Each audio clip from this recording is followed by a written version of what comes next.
Good evening. Welcome to Inside News Weekly. Today is Saturday, October 18th, 2025. This program examines the weekly global developments that demand attention, events unfolding beyond the usual headlines. We begin with tonight's major developments. The United States government has entered a shutdown, affecting millions after Congress failed to approve the federal budget. Non-essential services have closed. Medicaid and Medicare payments face delays, and thousands of federal employees have been laid off. Military salaries continue, and the National Guard remains deployed for critical operations. Partisan gridlock persists in Washington without immediate resolution. President Trump announced new tariff threats against China, escalating trade tensions between the superpowers. Negotiations for a trade agreement had progressed until accusations emerged of a bioterrorism attempt from China, though details remain unclear. Trump held a call with President Putin, signaling potential warming in U.S.-Russia relations. He participated in Gaza ceasefire mediation, securing the release of hostages, including Americans under U.S. mediation. These diplomatic efforts boosted Trump's approval ratings, particularly for Middle East peace management. On energy policy, the administration announced measures to reduce gas prices to four-year lows through increased domestic production and international agreements. A national plan now makes in vitro fertilization more accessible and affordable for American families. Security incidents continue. A federal investigation follows an explosion at a Tennessee explosives facility, examining potential security failures. U.S. forces intercepted a suspected drug trafficking vessel in the Caribbean, conducting strikes and capturing survivors as part of narcotic warfare operations. Signs of escalation in Latin America include increased U.S. military presence in the Caribbean, the unexpected departure of an admiral responsible for South America operations, and Trump's authorization of CIA covert operations in Venezuela, fueling speculation about possible intervention against the Maduro regime. In Venezuela, fishermen expressed fear following U.S. strikes on boats suspected of drug trafficking in Caribbean waters, perceived as escalation in American pressure against Maduro. Trump authorized CIA covert operations in the country, marking a shift in foreign policy toward Latin America influenced by figures like Marco Rubio. This adds to 2025 U.S. naval deployment in the Caribbean for drug warfare, generating rumors of broader intervention preparation. Opposition leader Maria Corina Machado received the Nobel Peace Prize for her work against the authoritarian regime, an honor strengthening her international visibility and potentially galvanizing pro-democracy movements regionally. President Javier Milei of Argentina met Trump in Washington, likely discussing economic cooperation and anti-leftist policies. This coincides with protests in Argentina against Milei's policies and corruption allegations, as well as in Brazil against former President Bolsonaro's conviction. These demonstrations underline persistent political polarization in these nations. Peru saw clashes between police and Generation Z protesters, resulting in one death, part of demonstrations against government corruption and inequality. Economically, negotiations for a Mercosur-Canada free trade agreement resumed, aiming to facilitate exchanges and stimulate growth in countries like Brazil and Argentina. The IMF and World Bank annual meetings commenced with focus on Latin America, addressing debt and climate resilience themes. We move now to Africa. Somalia officially adopted Swahili as an additional language to reinforce ties with the East African community, which the country recently joined. This decision aims to facilitate commercial and diplomatic exchanges with neighbors like Kenya and Tanzania, where Swahili is widely spoken. It forms part of broader efforts to integrate Somalia's economy into the regional bloc while promoting linguistic unity within the community. Programs for teaching Swahili in schools and public administrations are planned to accelerate this transition. though logistical challenges persist due to security instabilities in certain regions. Madagascar witnessed a military coup that overthrew President Raila Odinga after weeks of youth-led protests against corruption, recurring power outages, and poor governance. Colonel Randrianirina, head of an elite army unit, seized power and was sworn in as interim president in a rapid ceremony. The African Union suspended the country, responding to this overthrow, underlining risks to regional stability. Initially peaceful protests degenerated into violence with police interventions using tear gas, and the new leader promises reforms to restore order and resolve energy and economic crises paralyzing the island. Odinga, who fled the country, was removed by parliament, marking a major turning point in Malagasy politics, often marked by popular revolts. Kenya mourns former Prime Minister and opposition leader Raila Odinga, who died at 80 after a political career spanning over 4 decades, marked by 5 unsuccessful presidential candidacies. Tens of thousands gathered in Nairobi to pay tribute, but violence erupted when police fired on crowds, provoking panic and a deadly stampede at the funeral. This event reignited political tensions in the country, where Odinga was seen as an emblematic figure of the struggle for democracy. The government promised an investigation into the incidents, while international tributes underscore his role in constitutional reforms and regional peace agreements. Cameroon's presidential elections saw Paul Biya, Africa's longest-serving leader, in power for over 40 years, positioning himself for likely re-election despite allegations of irregularities and opposition figure Maurice Kamto's exclusion. Preliminary results indicate a Biya victory, but the opposition vigorously contests, claiming massive electoral fraud. The vote occurred amid economic uncertainty, with growing frustrations linked to poverty, unemployment, and separatist conflicts in Anglophone regions. International observers noted security tensions, and Cameroon's economy, dependent on oil and agriculture, faces persistent challenges despite partnerships with the European Union. Seychelles' opposition won presidential elections, with Patrick Hermini of the United Seychelles Party becoming president October 26th. He announced immediate cancellation of a Qatari-financed luxury hotel complex project on an ecologically sensitive island, calling the current agreement unacceptable due to environmental impacts. This decision reflects the new government's priorities regarding biodiversity protection and sustainable tourism in an archipelago vulnerable to climate change. This party's return to power marks a change after years of domination by previous opposition, with promises of economic and social reforms. Sudan's 2-year civil war has exacerbated a major humanitarian crisis, particularly for children, with thousands dead, millions displaced, and imminent famine in zones like El Fasher, besieged by rapid support forces who erected an earth wall to isolate the city. Residents report total food reserves exhaustion, and children like young Zaire, passionate about football despite horrors, symbolize resilience, but also an entire generation's loss. International efforts for humanitarian corridors face obstacles, while government forces struggle to maintain their Darfur bastions.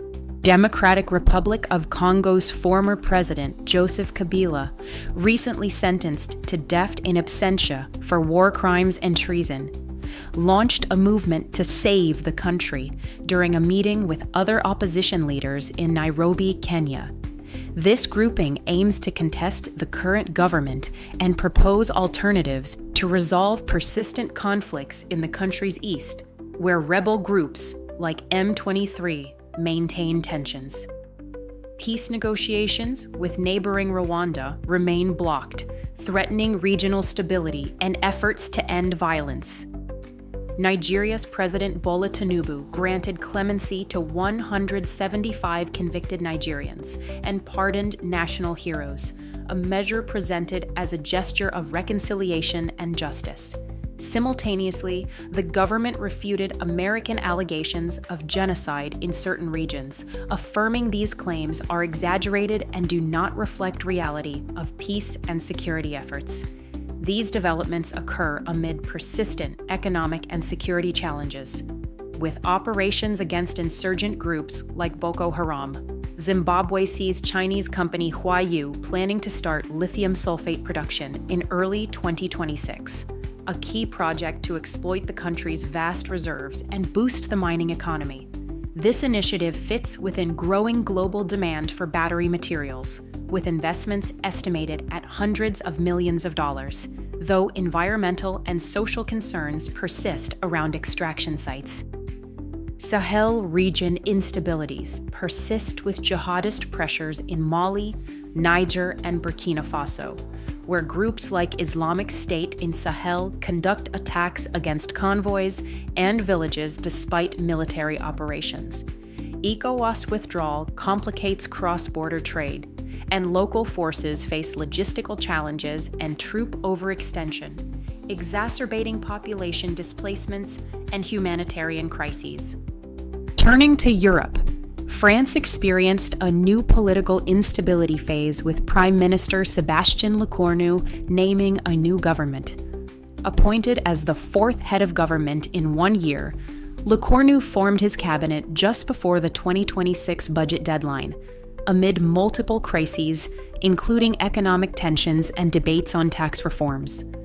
This reshuffle aims to stabilize the executive and respond to parliamentary pressures, but underlines deep divisions within the French political class, potentially impacting France's European policies on environment and immigration. The European Union faces political turbulence on its eastern flank, marked by a populist victory in Czech Republic, protests in Lithuania, and persistent obstructions from Slovakia and Hungary. In Czech Republic, a populist party won elections, which could lead to more nationalist policies, affecting EU collective decisions on subjects like Ukraine aid or Russia sanctions. Lithuanian protests concern economic and governance questions, while Slovakia and Hungary continue blocking certain European initiatives, exacerbating internal tensions and weakening union cohesion, facing external geopolitical challenges. On October 17, 2025, the British Prime Minister held a telephone conversation with Ukrainian President Volodymyr Zelensky and several European leaders to discuss continued support for Ukraine. At the heart of exchanges were strategies to reinforce military and humanitarian aid, as well as measures to counter Russian aggression. This virtual meeting underlines coordinated engagement of European countries and United Kingdom in the ongoing conflict. Despite internal divergences on funding levels and economic implications for Europe, like energy price increases, the European Union's entry-exit system became operational October 12, 2025, marking significant progress in border control. This automated digital system records entries and exits of non-EU travelers, replacing manual passport stamps and aiming to improve security, combat irregular immigration, and collect precise data on stays. Though hailed for its efficiency, it raises concerns about personal data protection and could cause initial delays at airports and ports, affecting millions of travelers annually. The European Union firmly refused to yield to President Trump's demands to relax its environmental and commercial rules. Brussels signaled it would not bend to American pressure to dismantle green regulations, considered essential for ecological transition. This stance occurs amid growing transatlantic tensions, where the United States seeks to favor its companies, potentially leading to trade conflicts that could impact European economy and existing bilateral agreements. From Europe to Asia Pacific, Japan marked history by appointing its first female prime minister, a significant turning point in traditionally male-dominated Japanese politics. This appointment occurs amid internal reforms aimed at promoting gender equality and revitalizing the economy, with priorities like stimulating declining birth rates and strengthening regional alliances facing tensions in the China Sea. The new leader, from the Liberal Democratic Party, promised to pursue national security policies while tackling demographic challenges, which could influence dynamics within ASEAN and with the United States. India saw an influential American media report reveal that Indian Air Force surpassed China's in global Air Force rankings, underlining New Delhi's massive investments in technological modernization and combat aircraft acquisitions.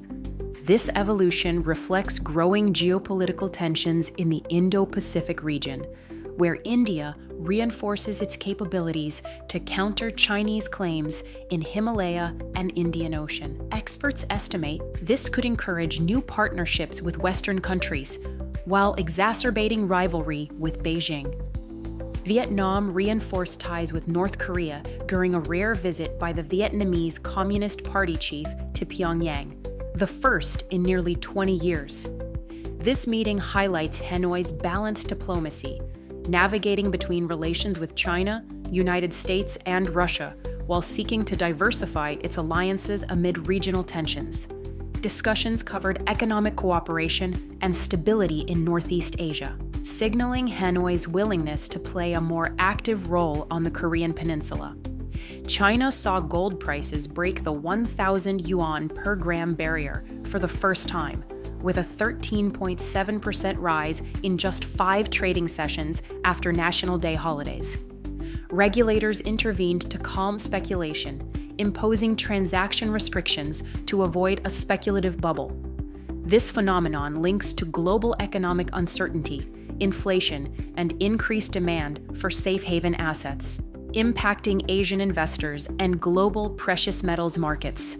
China reinforced controls on rare earth exports, minerals essential for advanced technologies like electric vehicles and weapons. This measure reaffirms Beijing's dominance over global supply chains, potentially in response to trade tensions with the United States. Dependent Asian countries like Japan and South Korea could face cost increases, forcing supply source diversification and accelerating efforts for sustainable alternatives. India received International Monetary Fund support, which raised its GDP growth forecasts to 6.6% for fiscal year 2025-2026, despite American tariff threats.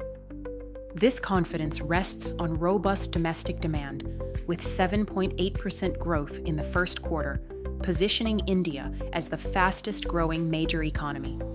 This could stimulate foreign investment in South Asia, though challenges like inflation and unemployment persist.